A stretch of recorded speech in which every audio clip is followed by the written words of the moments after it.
Waalaikumsalam, siang Pak. Ya, Mbak. Yang Mbak, Ya, jadi bahasan terakhir sisa drag dan lift gitu. Tapi drag dan lift ini tidak terlalu banyak hal matematis yang perlu diperhatikan. Hal-hal matematis sudah cukup banyak dianalisis dasarnya dulu ya, dari statika, dinamika, dan kinematika. Kemudian teknik-teknik penyelesaian mekanika fluida, baik dari analisis dimensional, kemudian diferensial, dan finite volume. Gitu. Nah, untuk aplikasi di internal viscous flow dan external flow, rata-rata menggunakan aplikasi nggak terlalu susah. Jadi sudah pakai apa namanya? Sudah pakai yang sudah matang-matangnya gitu. Terutama kalau aliran eksternal, kita nantinya sudah akan banyak informasi terkait koefisien drag dan koefisien lift gitu-gitu yang hari Senin kemarin sudah sempat kita bahas, di mana kita ada drag dan ada lift gitu ya. Di mana drag itu adalah yang searah atau paralel, sedangkan lift adalah yang tegak lurus dengan arah aliran atau dengan streamline. Drag itu sendiri dinyatakan sebagai koefisien drag. Jadi drag itu satuannya adalah gaya. Itu adalah setengah rho U kuadrat dikalikan A. A itu adalah luas karakteristik di mana si permukaan benda itu mengenai dari arah aliran begitu. Tapi nanti akan ada beberapa kondisi ketika A-nya itu bisa dianggap tipis atau tebal atau bagaimana. Jadi kalau dianggap tipis, maka itu ya tinggal panjang kali kedalamannya ya. Tapi kalau ternyata perlu sampai kelilingnya, sampai seluas kelilingnya, maka harus dikalikan sekelilingnya begitu. Kemudian untuk koefisien lift sama aja, hanya pembilangnya diganti dengan L lift setengah rho U kuadrat per A gitu. Nah, jadi notable mention-nya adalah di sini adalah koefisien drag dan di sini adalah koefisien lift gitu. Nah, drag sendiri aliran eksternal kan kemarin sudah kita lihat ya dari diagram benda bebasnya yang berpengaruh utamanya adalah dua. Jadi yang pertama adalah pressure force dan yang kedua adalah viscous force begitu. Nah, untuk drag dan lift sendiri, kalau drag itu memang mayoritas adalah pressure dan viscous. Sedangkan kalau lift mayoritasnya lebih ke arah pressure force saja gitu. Jadi viscous force ada tapi tidak terlalu dominan untuk memengaruhi koefisien lift begitu. Nah, kemudian kita juga kemarin sudah membahas terkait secara preview ya, fungsi apa saja yang memengaruhi. Jadi untuk koefisien drag dan koefisien lift itu adalah fungsi dari bentuk, kemudian dari bilangan Reynolds, kemudian dari bilangan Mach, itu kompresibilitas, kemudian Freud number, jika ada free stream, dan kemudian kekasaran permukaan. Gitu. Nah, viscous force di sini perannya di mana? Jadi perannya viscous force itu adalah ketika ada lapisan batas, ada profil lapisan batas di sekitar objek gitu. Nah, jadi dengan adanya lapisan batas, maka viscous force itu akan meningkat begitu. Sedangkan kalau pressure force ini lebih ke arah adanya delta tekanan, kemudian juga ya lebih ke arah adanya delta tekanan ya. Tapi kedua hal ini juga nantinya akan sama-sama terkait orientasi gitu. Jadi orientasi dari sebuah objek itu akan sangat berpengaruh terhadap besar dari koefisien drag dan besar dari koefisien lift gitu. Nah, mungkin untuk lebih kebayang, kita akan sambil membaca buku saja terkait bentuk, kemudian bilangan Reynolds, kemudian kompresibilitas, kemudian free stream, dan kekasaran permukaan. Jadi dari track bahasan awalnya, ini hanya mengulang yang di bagian awal ya. Kemudian ini fungsinya. Nah, untuk friction drag di sini hanya dibedakan. Jadi friction drag itu menjadi satu bagian dari koefisien drag secara keseluruhannya gitu. Jadi ini drag karena friction itu dikontribusikan oleh friction drag coefficient gitu. Kemudian yang sedikit berbeda hanya menyatakan A-nya. Jadi A itu sudah dinyatakan sebagai B kali L di sini. Jadi A itu sama dengan B kali L, di mana B itu adalah lebar, kemudian L itu adalah panjang yang paralel pada upstream flow begitu. Jadi kalau yang kemarin kita seperti ini ya, contoh soal, nah berarti panjangnya itu adalah yang ini, kemudian lebarnya itu adalah yang ke dalamnya begitu. Itu untuk menyatakan si A-nya. Karena di sini akan ada friksi ya, ada gesekan-gesekan begitu. Nah, dengan melihat seperti ini, kita sudah bisa membuat hipotesa. Jadi semakin sedikit adanya lapisan batas atau tidak adanya efek viskos. Jadi maksudnya adalah bilangan Reynolds-nya tinggi. Jadi kan bilangan Reynolds itu merupakan rasio antara gaya dari inersia terhadap gaya viskosnya ya. Jadi efek inersia dan efek viskos. Nah, semakin tinggi bilangan Reynolds, maka kontribusi dari friction drag itu akan semakin kecil begitu. Nanti akan ada contohnya pada beberapa grafik nantinya. Dan kebalikannya, jika bilangan Reynolds-nya sangat rendah sehingga efek viskosnya sangat dominan, maka koefisien drag karena adanya friksi itu akan ikut besar begitu. Jadi menjadi kebalikannya gitu ya. Itu kalau kita melihat definisi dari inersia dan viskos yang terkait dengan friction drag begitu. Oke, kemudian untuk kontribusi yang kedua itu adalah pressure drag. Jadi pressure drag ini lebih ke arah bisa disebut sebagai form drag. Ini memiliki ketergantungan yang kuat terhadap bentuk atau orientasi gitu ya. Jadi ini adalah magnitude dan orientasi dari surface area. Jadi kemarin kalau kita melihat ini sebuah airfoil, kemudian kita zoom in ke sini. Nah ini kan sudah ada, ini di sini aja deh. Kita zoom in, itu kan sudah ada orientasi ya. Ada orientasi di mana di sini punya nilai tekanan, di bawah juga punya nilai tekanan. Jadi dengan adanya tekanan, bekerja tegak lurus terhadap bidang kerjanya, maka itu adalah si pressure drag. Kemudian untuk tahu besarannya tinggal kita koskan. Jadi drag itu merupakan integral dari untuk seluruh dA P cos theta. Kemudian dengan memasukkan definisi dari pressure drag di sini, kita masukkan ke koefisien drag yang ini.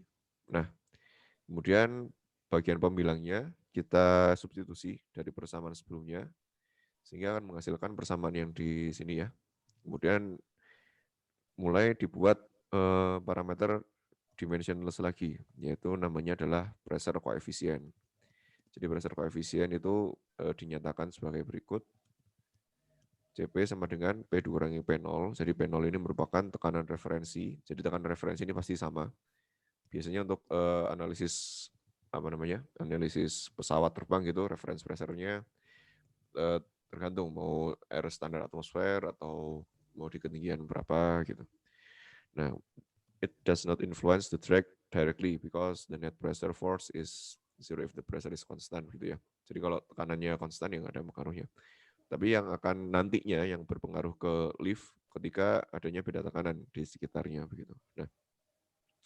Nah ini udah dibahas ternyata ya. Jadi flow inertial effects are large dan di sini ya kalau bilangan Reynolds-nya besar maka dia tidak terlalu terpengaruh si beda tekanan dengan bilangan Reynolds-nya. Jadi independen begitu. Sedangkan untuk yang kebalikannya ya kebalikannya akan kebalikannya. Gitu. Kemudian ini contoh soal sama saja. Nah ini salah satu contoh kurva. Jadi koefisien drag pada sebuah elips dengan karakteristik areanya adalah B dikalikan D gitu ya. dan planform area. Sorry, ini frontal area dan di sini adalah planform area. B dikalikan dengan L. B-nya adalah ketebalan ke dalamnya gitu ya. Nah, di sini ada dua posisi, ini adalah paralel, yang di satunya adalah normal. Gitu. Dengan informasi BLD-nya seperti itu, kita bisa tahu hubungannya antara ini yang dipilih adalah kasaran permukaan rasio L per D-nya, rasio L per D, kemudian koefisien drag-nya akan seperti apa gitu. Jadi semakin besar L per D, jadi semakin pipih gitu. Jadi misal di sini adalah 5 ini L-nya adalah 5 kalinya D gitu. Nah, maka koefisien drag-nya akan semakin kecil. Apalagi untuk paralel ini mendekati ke 0, sedangkan untuk normal masih tetap ada drag, tetapi dia tidak terpengaruh. Maksudnya dia tetap ada drag, tapi dia relatif kecil dibandingkan dengan yang bulat, tapi dia normal gitu ya, karena ada ketebalan gitu, karena menghantam ketebalan gitu. Itu salah satu terkait geometry and shape. Kemudian ini kalau terkait teknik yang sampai sekarang untuk mengurangi drag adalah streamlining. Jadi streamlining ini mengurangi kontaknya. Jadi dengan makin banyak permukaan yang apa ya, yang bersentuhan dengan fluida, sebenarnya ini kan efek viskosnya akan semakin banyak nih. Gitu. Jadi akan semakin banyak efek viskos dibandingkan dengan yang frontal areanya cuma segini aja gitu. Nah, tetapi ternyata dengan adanya streamlining itu secara signifikan mengurangi gaya drag secara total, secara menyeluruh pada benda itu. Gitu. Jadi kemudian ini beberapa contoh ya, tadi yang shape dependence, kemudian Reynolds number dependence. Ini seperti yang tadi saya bilang di awal. Jadi low Reynolds seperti apa, kemudian mana lagi ya, harusnya ada kalimat moderate Reynolds dan high Reynolds number gitu. Ini mungkin lebih bisa dilihat variasinya pada kurva ini. Jadi ini kurva yang menunjukkan koefisien drag untuk fungsi dari bilangan Reynolds dan smooth circular cylinder and smooth sphere gitu. Jadi ada silinder dan sphere. Ini dicoba. Jadi secara eksperimen dicoba oleh peneliti sebelumnya, didapatkan dengan makin besar bilangan Reynolds-nya. Jadi bilangan Reynolds-nya semakin besar, maka koefisien drag-nya semakin mengecil begitu. Tetapi tetap ada fenomena-fenomena di mana jika terjadi seperti ini, jika terjadi aliran yang di E, jadi ini kan ada A, ada B, ada C, ada D, dan ada E. Ini menunjukkan pola aliran yang terbentuk di sekitarnya. Jadi yang A ini adalah no spiration, jadi murni laminer, bilangan Reynolds sangat kecil. Nah, di sini efek viskosnya akan sangat terasa gitu ya, di sekitarnya. Gitu. Nah, kemudian semakin ke bawah, ke arah B, mulai ada spiration bubble. Jadi dengan ada spiration bubble, di daerah sini kan kasarannya sudah tidak ada efek lapisan batas yang menggesek, fluida tidak akan menggesek di daerah sini gitu ya. Gitu. Kemudian makin turun lagi ke C, jadi C ini sudah adanya osilasi, Kármán vortex street wake, istilahnya wake, melanjutkan spiration bubble tadi. Nah, kemudian yang umum terjadi adalah yang D ini, di mana laminary boundary layer untuk yang bagian depan, kemudian di bagian belakangnya terjadi turbulent wake. Gitu. Nah, kemudian kalau yang terakhir ini adalah saat turbulent boundary layer, jadi yang masuknya udah turbulent, dan narrow turbulent wake. Jadi ada agak masuk lagi ke sini ketika bilangan Reynolds-nya ekstrim besar, menjadi polanya seperti di E ini. Itu untuk terkait bilangan Reynolds. Jadi semakin rendah bilangan Reynolds, itu akan berkontribusi kepada makin besarnya drag. Gitu. Kemudian untuk beberapa geometri dengan bilangan Reynolds yang rendah, ini untuk bilangan Reynolds-nya sangat rendah ya, ekstrim rendah. Gitu. Nah ini kita bisa melihat besar dari koefisien drag-nya. Jadi koefisien drag untuk bilangan Reynolds yang sangat rendah itu sama dengan hubungannya mirip dengan 1/Reynolds gitu. Jadi koefisien drag untuk circular disk normal to flow ini sama dengan 20,4/Reynolds. Ini paralel 13,6/Reynolds, spare 24,6/Reynolds dan 22,2/Reynolds. Ini kapan berlakunya kalian perlu melihat di sini. Jadi jangan salah untuk melihat tabel. Ini kan low gitu. Jadi jangan ternyata untuk spare yang Reynolds-nya 10 pangkat sekian gitu. Kemudian kalian masukkan di sini, wah nanti bisa kacau hasilnya. Gitu. Jadi harus perhatikan si kurva-kurvanya. Kemudian ini untuk various Reynolds number with various degree of streamlining. Jadi ini yang ellipse, kemudian ini yang udah mirip airfoil tapi yang masih yang sederhana. Kemudian ini persegi panjang biasa, bisa dilihat bagaimana variasi dari koefisien drag. Jadi koefisien drag kalian inputkan di sini, nanti akan bisa didapatkan nilai dari drag-nya, di mana inputkan B kali D-nya adalah informasinya ada di sini. Gitu. Jadi D ternyata seperti ini ya, ini mewakili L-nya gitu. B-nya berarti ketebalan ke dalamnya. Kemudian paling yang menjadi isu adalah saat orientasinya agak miring dikit gitu ya. Jadi saat menggambarkan DWP, maka drag-nya tinggal menyesuaikan si orientasinya. Gitu. Tuh, kemudian efek compressibility, ya, compressibility effects. Jadi ini memang detailnya akan ada di diskusi bab selanjutnya di mata kuliah mekanika fluida.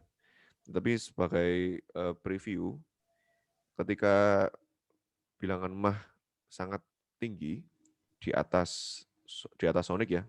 Jadi Mach sama dengan 1 kan sonic, kemudian kurang dari 1 adalah subsonic, kemudian lebih dari 1 adalah supersonic gitu. Efek kompresibilitas biasanya kita lihatnya saat Mach itu sudah lebih dari 0,3. Nah, biasanya ketika bilangan Mach sangat tinggi atau supersonic, itu akan tercipta shock wave gitu. Jadi akan tercipta shock wave. Ini bisa dijelaskan secara matematis pada bab compressible flow shock wave. Ini kalau kalian biasanya melihat video dokumenter gitu ya, pesawat jet, pesawat perang gitu, ketika dia tiba-tiba meningkatkan kecepatan, itu akan terbentuk sekitar seperti awan-awan di sekitarnya gitu. Jadi si udaranya akan melewat dari sekitarnya situ. Nah, itu akan tercipta shock wave. Dengan adanya shock wave, maka koefisien drag ini akan meningkat secara drastis begitu.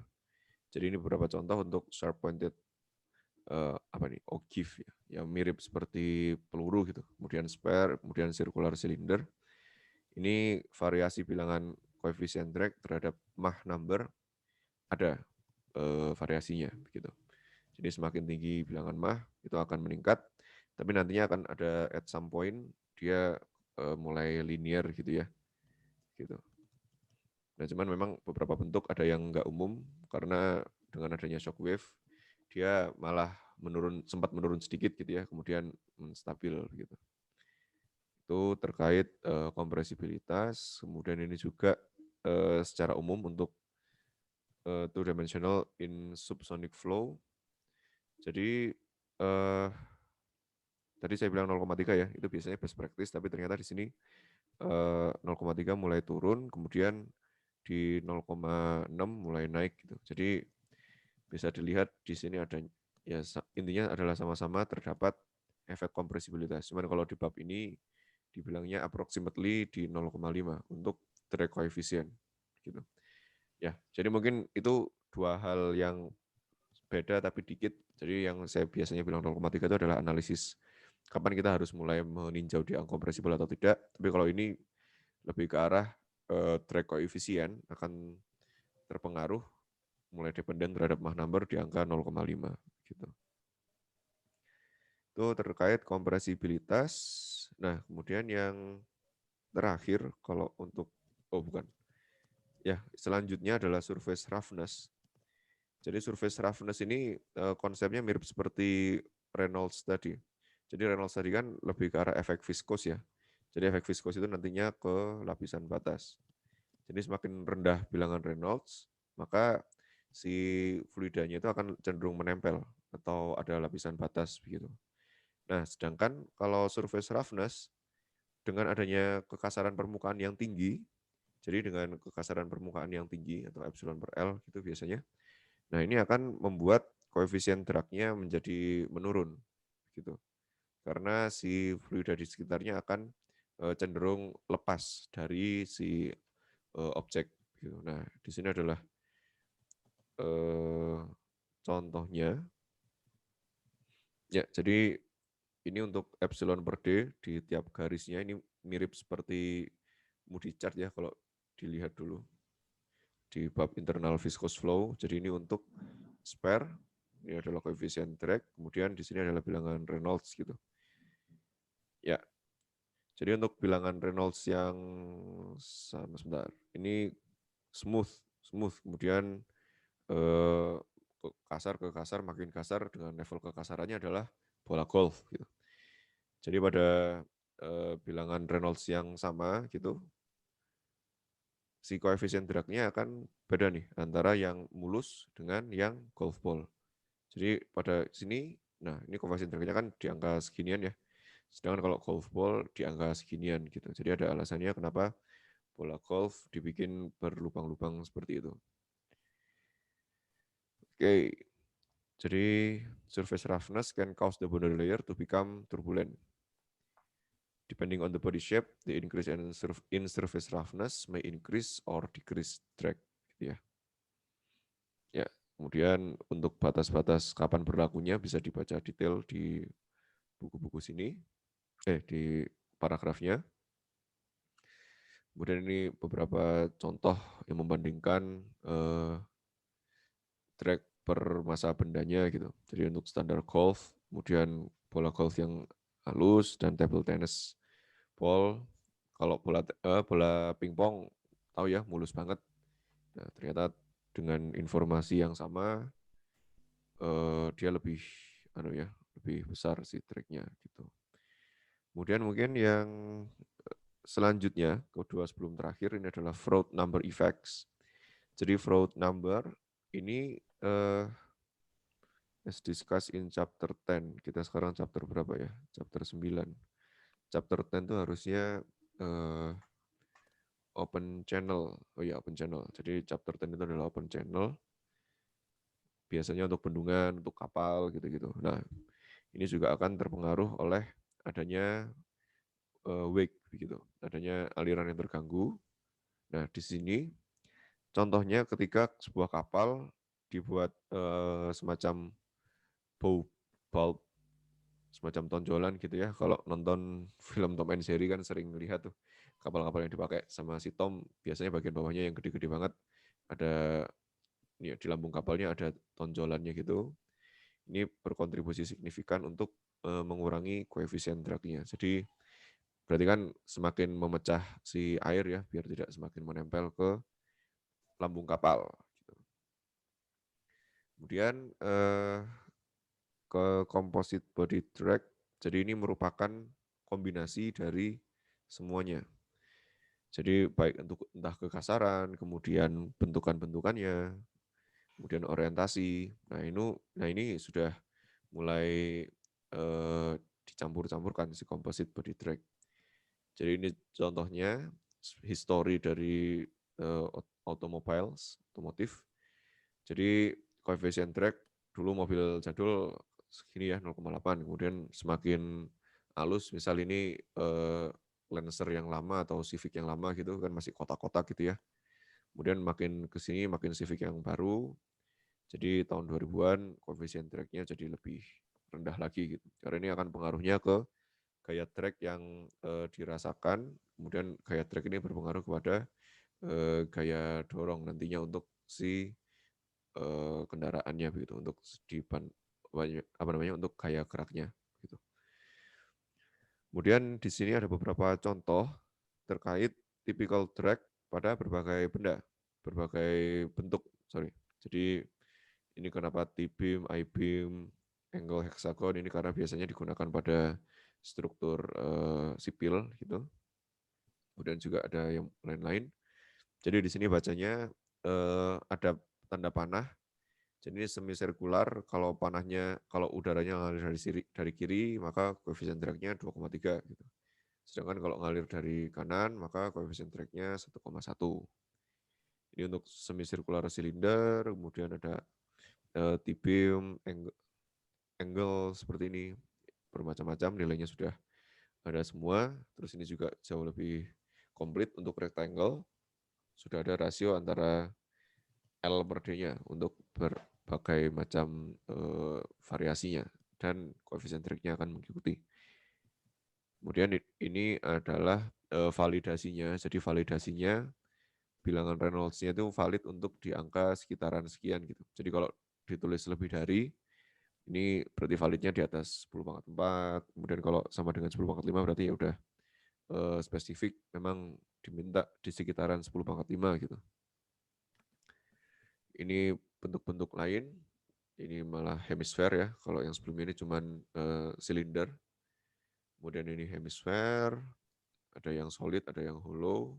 Koefisien dragnya tinggal dibaca menyesuaikan aja. Gitu. Kemudian ini lanjutannya lagi. Ini untuk parasut, kemudian parabolic dish, jadi parabola ya. Kemudian average person berdiri, duduk, sama jongkok gitu. Jadi ketika ada angin badai, lebih baik berdiri atau duduk atau jongkok gitu ya. Kemudian Empire State Building, 6-car passenger train, sepeda. Jadi kalau yang sepeda ini sering keluar di video-video tentang aerodinamik nih. Jadi kalau kita sepedaan terus ada 2 orang yang pokoknya sepedanya disusun secara seri gitu, nah koefisien dragnya akan berkurang signifikan. Karena dia alirannya belum sempat ke belakang, udah kena lagi gitu ya. Kalau di sini kan di belakangnya ada wake, jadi ada efek viskos juga di sisi belakangnya begitu. Kemudian ini truk-truk yang ada fairing atau seal gap-nya, jadi nilai-nilainya mengikuti. Pohon, lumba-lumba, dan burung yang besar. Gitu. Oke, itu bahasan terkait drag. Jadi lagi-lagi tidak terlalu susah. Pokoknya tinggal memilih koefisien drag yang sesuai. Terus kita inputkan pada untuk input nilai drag begitu. Pak. Ya. Saya mau nanya dong, Pak. Yo. Kenapa bukunya harus mencantumkan kayak lumba-lumba, pohon, itu emang berpengaruh gitu? Itu pertanyaan trivial tapi penting loh. Jadi memang arah riset ke depan. Jadi kalau kalian sudah mulai cari-cari pengen S2 kemana gitu ya, di luar itu lagi ngetren namanya riset biomimetics gitu. Jadi biomimetics itu mirip macam-macam, ada yang biomechanics. Jadi biomechanics itu kan lebih ke arah pergerakan gate gitu-gitu ya. Kemudian ada yang coba cari fotosintesis itu gimana caranya, kemudian diaplikasikan ke PV gitu. Nah, salah satunya untuk mengurangi drag itu adalah bentuk-bentuk seperti ini. Jadi yang dilihat itu nggak serta-merta bentuknya aja. Jadi kalau dolphin ini biasanya ini sempat jadi salah satu topik S3 di Swedia atau di mana gitu. Pas saya searching itu beberapa hewan kayak hiu, kemudian hewan-hewan laut lah. Ternyata ketika dicek permukaannya, itu kekasaran permukaannya hiu itu sangat unik dan repetitif gitu ya, yang khasnya ciptaan Tuhan gitu. Nah, jadi dengan adanya profil seperti ini tuh bisa membuat tidak menempel, efek viskosnya akan kecil sehingga berpengaruh ke nilai drag. Jadi yang dipelajari adalah polanya seperti apa, kita pakai scanning elektron mikroskop gitu. Kemudian selain dari mekanik, dicek juga sifat thermalnya, kemudian cara bikinnya bagaimana. Biasanya ini udah nyambung lagi ke additive manufacturing atau yang kalian kenal sekarang adalah 3D printing. Soalnya kalau yang bentuk kayak gini dibikin kayak pakai machining konservatif gitu ya, itu akan mahal. Tapi kalau additive manufacturing bisa jauh lebih murah. Nah, yang kayak gini bisa dipakai kemana? Ya nanti ke mobil-mobil masa depan, kemudian ke pesawat masa depan, kapal selam, gitu-gitu. Jadi ini memang agak lucu ya, kelihatannya cuman lumba-lumba, terus coefficient drag-nya sekian. Tapi ternyata banyak ilmu yang mempelajari jauh lebih detailnya gitu. Ini salah satunya terkait ke dinamika fluida, gitu, mekanika fluida, sorry. Gitu. Kalau large birds ini ya, ini biasanya kepakai di UAV yang dia sukanya pakai gliding gitu. Jadi tanpa adanya tanpa adanya energi, dia bisa terbang terus dengan drag seminimal mungkin kan ya. Jadi kalau dragnya gede kan berarti butuh daya propulsi yang lebih besar gitu. Biasanya UAV yang pakai eh, energi PV gitu. Jadi kalau kalian nonton Interstellar, pas awal-awal kan ada pesawat drone-nya gitu ya. Nah itu kan pakai pakai PV tuh energinya. Kemudian dia terbangnya tuh naik untuk cari ketinggian, terus dia turun gliding agak jauh. Ini kan nggak butuh energi nih pas turun, pas naik butuh energi, tracknya gimana gitu-gitu. Ya intinya gitu. Kita bisa mengambil pelajaran dari alam lah dengan si topik research biomimetics ini. Gitu. Kemudian di tempat saya S2 kemarin di Tokodai, itu tuh ada juga biomimetics di serangga malah. Jadi serangga itu serangga, kemudian hummingbirds atau burung kolibri ya. Itu kan saya lupa dulu kecepatan pergerakan sayapnya itu berapa kali berapa hertz gitu ya frekuensinya tuh. Kan kalau kita ngelihat kenceng banget ya, lalat gitu-gitu. Nah, bisa nggak kita mengambil ini untuk aplikasi ke depannya? Nah, di sini kan kalau melihat titik sambungnya itu sangat kecil tuh, tapi dia bisa mengenerate gaya sebesar itu untuk bisa terbang dengan manuvernya seperti itu. Jadi ini jadi dasar aja konsep dari drag, tapi pengembangannya akan sangat luas lah gitu. Gitu. Ada lagi Nathan? Udah Pak, saya cuma penasaran aja. Soalnya saya juga pernah lihat kayak di internet ada yang dia malah kayak drag sama liftnya sapi Pak. Oh, Kayak, kalau sapi mah itu buat canda-candaan aja itu. iya Pak, makanya saya bingung aja. Ya, ya, sering lihat lah itu. Ada IG-nya Engineering Meme itu kan, Engineering Memes. Oke, kita lanjut ya. Ini yang lift. Jadi lift ini yang tidak semudah itu ya untuk menjelaskan fenomenanya. Karena seperti yang saya bilang kemarin, eh, itu lahirnya karena utamanya karena adanya pressure distribution gitu. Jadi yang di sisi pressure distribution, kemudian ini ada juga delta kecepatan. Intinya dengan adanya tekanan yang lebih besar di bagian bawah, misal seperti pesawat gitu ya, itu akan mengenerate lift. Walaupun dia posisinya tidak apa namanya tidak sedang take off gitu. Jadi tidak ada angle of attack-nya gitu ya. Tapi dia bisa menghasilkan lift karena adanya delta pressure. Di beberapa literatur dan kalau di buku ini juga bilangnya ada dua hal. Jadi yang pertama pakai prinsip invisit dan yang kedua enggak sih pakai pakai prinsip invisit aja.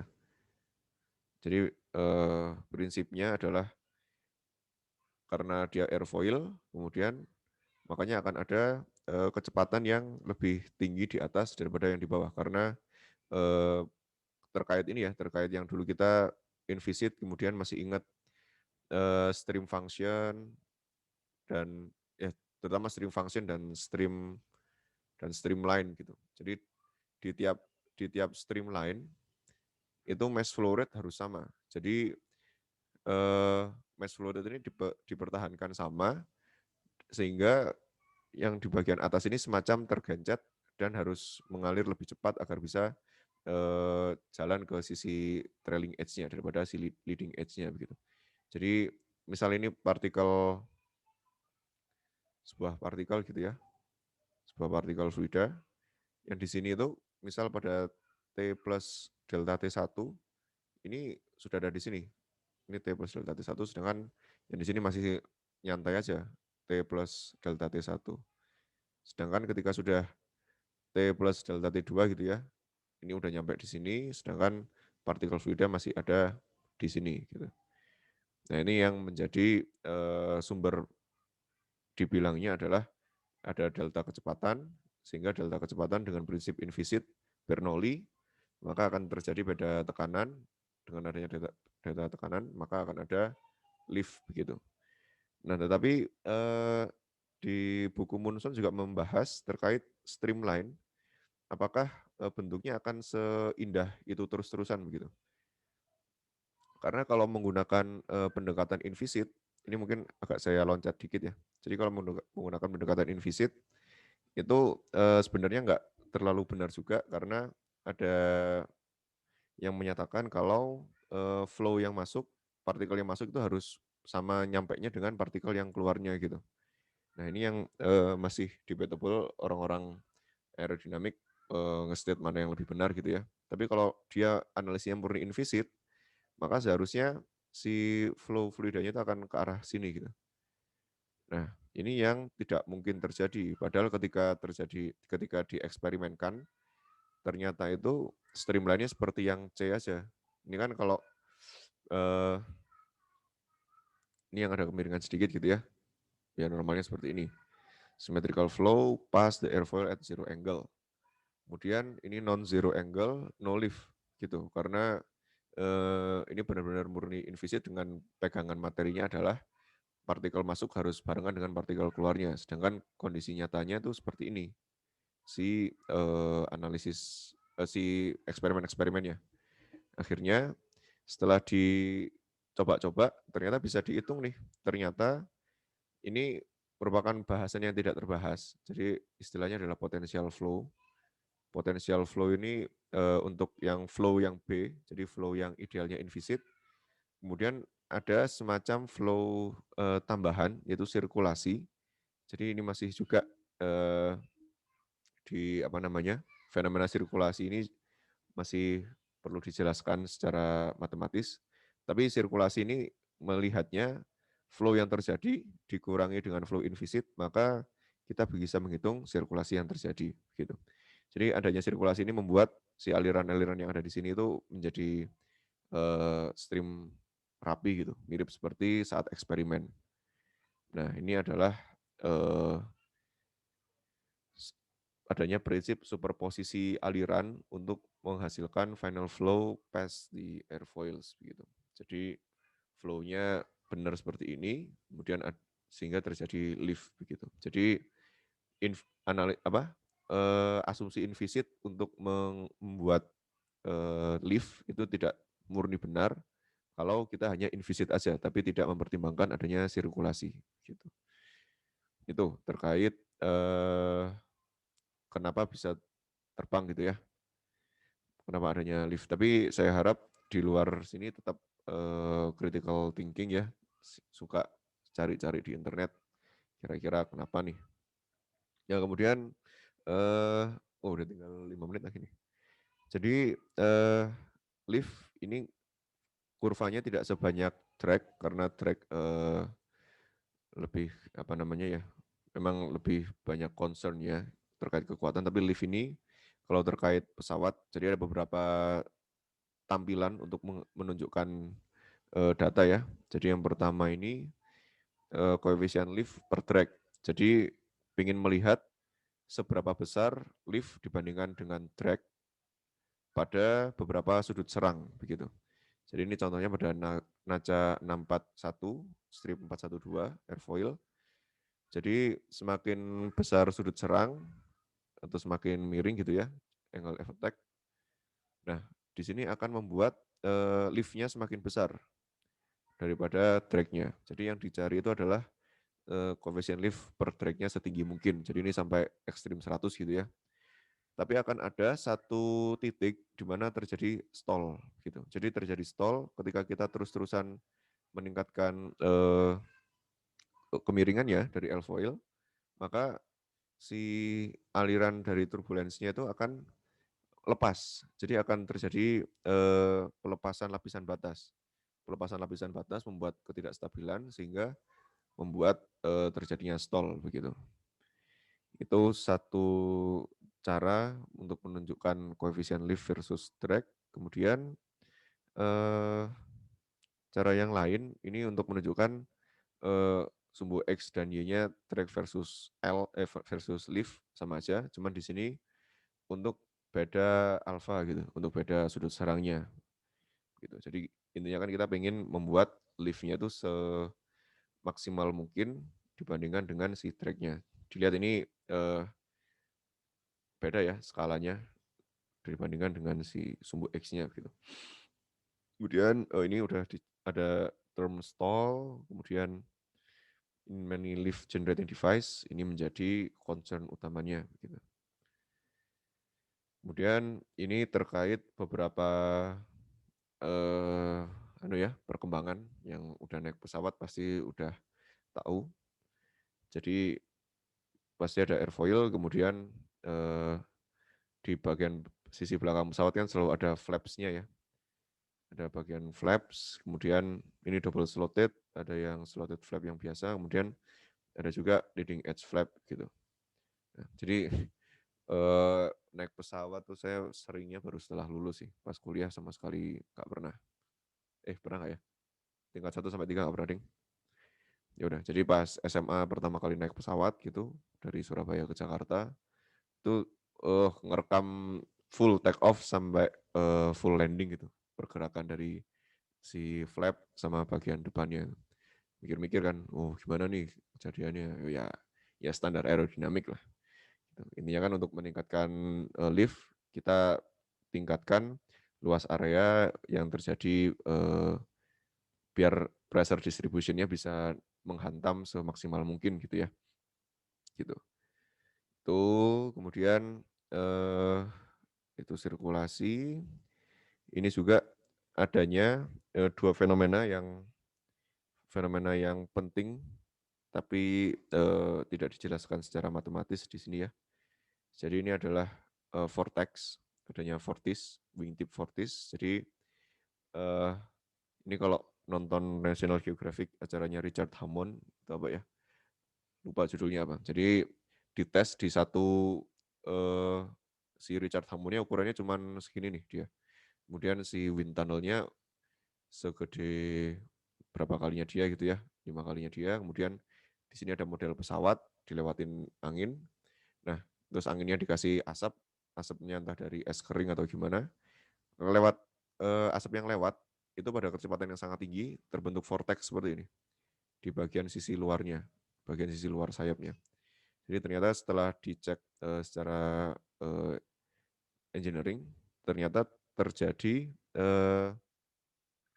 ya kan terjadi adanya beda tekanan ya antara high pressure dan low pressure gitu.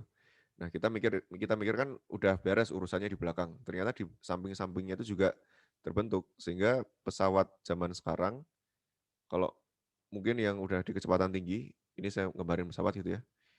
Itu ada semacam naikkan ke atasnya. Di sini untuk memecah agar tidak terjadi vortex yang berlebihan begitu. Jadi kalau ini dampaknya ya, kalau dia mendarat di mana? Di Husen gitu ya, itu bisa ambiar semua tuh kuburan-kuburan yang kelewatan gitu. Itu kan kalau mendarat kelihatan rendah banget tuh.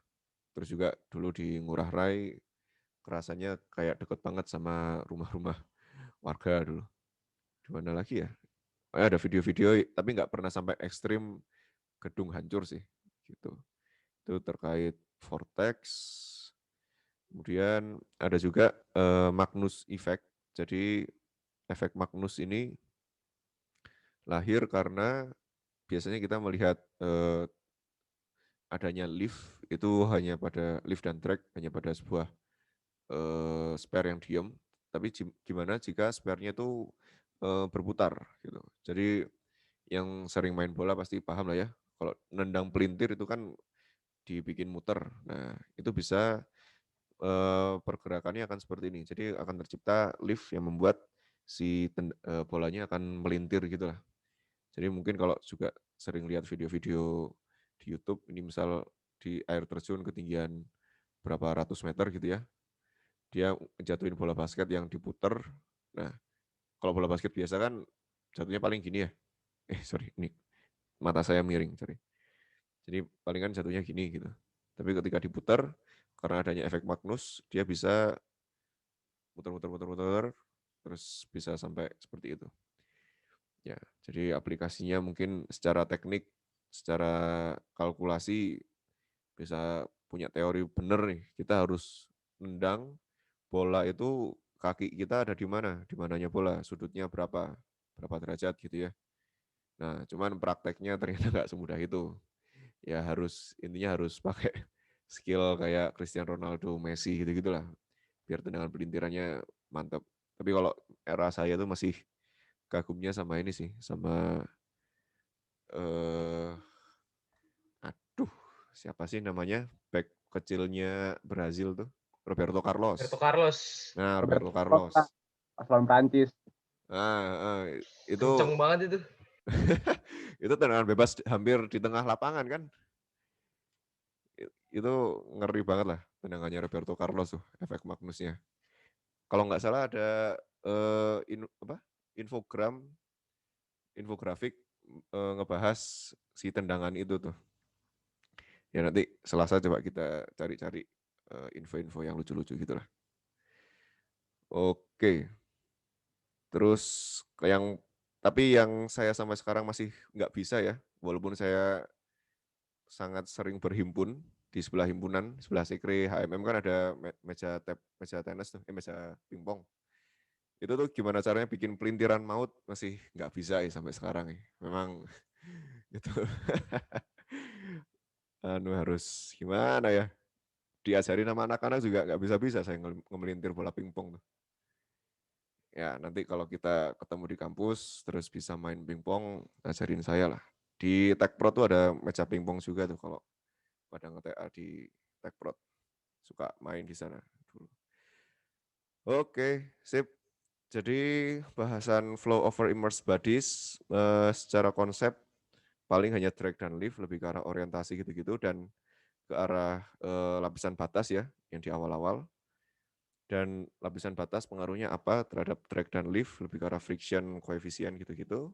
Nah, dengan itu materi secara resmi mekanika fluida dasar kalau dari saya sudah selesai di minggu ke-13 ini. Karena memang secara secara SAP kita beresnya di minggu ke-14. Ya mungkin agak lebih cepat dikit lah biar jaga-jaga kalau tutorialnya udah masuk udah masuk bahasan lift dan drag, terus harus baca koefisien drag, koefisien lift gitu ya. Dan mungkin minggu depan kita akan nge-review dan penutupannya adalah hari Kamis untuk submit PR dan submit catatan. Untuk aliran luar, apa nih? 84. Typo kayaknya nih ya. Ya, jadi sudah beres SAP-nya. Dan ya udah sampai jumpa hari Senin besok lah. Kayaknya sih nggak akan ada, ya paling ada kuis kecil-kecilan aja lah untuk bahasan dari kuis yang beneran ya. Kalau kemarin kan kuis April Mop jadi tugas kelompok gitu. Ya mungkin kalau saya lagi mood dan ada waktu bikin soal ya ada kuis, kalau enggak ya sudah pakai catatan sama itu aja. Gitu. Oke, saya akhiri kuliahnya. Terima kasih atas perhatiannya. Sampai ketemu minggu depan. Wassalamualaikum warahmatullahi wabarakatuh. Salam, makasih Pak. Terima kasih Pak. Terima kasih Pak. Catatan paling saya Makasih Pak. ya. Terus bikin rangkumannya aja lah, nggak harus semua dicantumkan. Oke, sampai jumpa. Oke, Pak. Ya jangan lupa CCX.